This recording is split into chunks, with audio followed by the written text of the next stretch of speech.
हरे कृष्णा। उपवास व्रत का एक अभिन्न अंग है।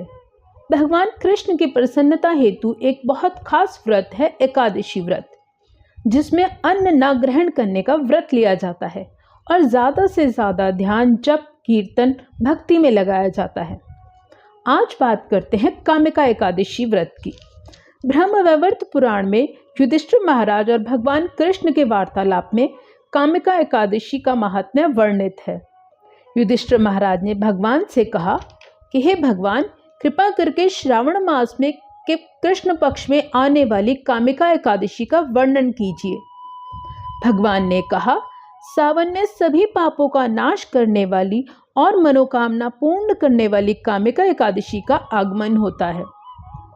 पुरातन काल में ब्रह्मा जी से नारद जी ने पूछा कि सावन के कृष्ण पक्ष में कौन सी एकादशी आती है, उसके पूज्य देव कौन है और इस व्रत को करने से क्या लाभ होता है।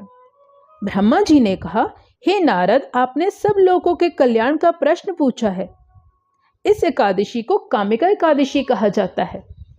इस व्रत को करने से वाजपेयी व्रत का फल प्राप्त होता है।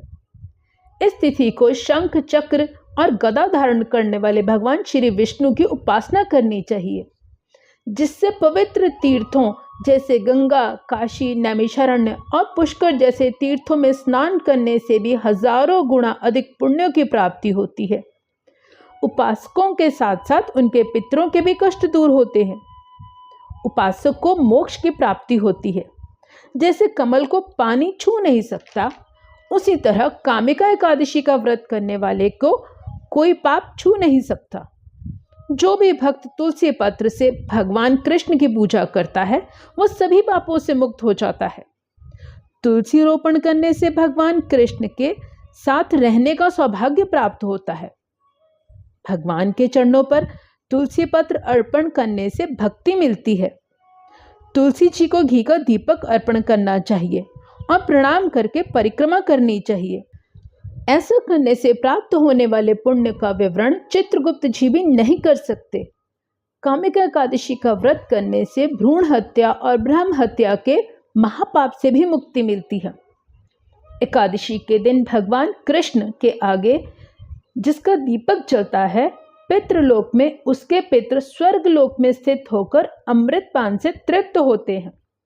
घी या तिल के तेल का दीपक भगवान के आगे जलाने वाला मृत्यु उपरांत हजारों दीपकों से पूजित होकर स्वर्गलोक में निवास करता है।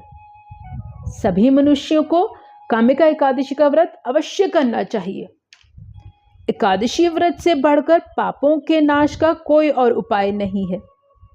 कामिका एकादशी का व्रत करने वाला निम्न योनि में जन्म नहीं लेता।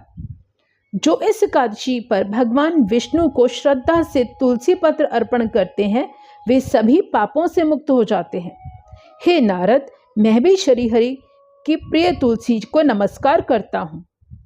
जो भी इस कथा महात्म्य का श्रवण या कथन करता है, उन्हें बैकुंठ लोक की प्राप्ति होती है। भगवान श्रीहरि सर्वोपरि हैं। वे अपने भक्तों की थोड़ी सी भक्ति से ही सहजता से प्रसन्न हो जाते हैं। तुलसी जी भगवान की प्रिय है। भगवान को जो प्रसन्नता तुलसी दल के अर्पण से मिलती है, वे हीरे या सोने के आभूषणों से भी नहीं मिलती। इसलिए हमें भी एकादशी के दिन व्रत रखकर भगवान श्री हरि को प्रसन्न करना चाहिए। धन्यवाद।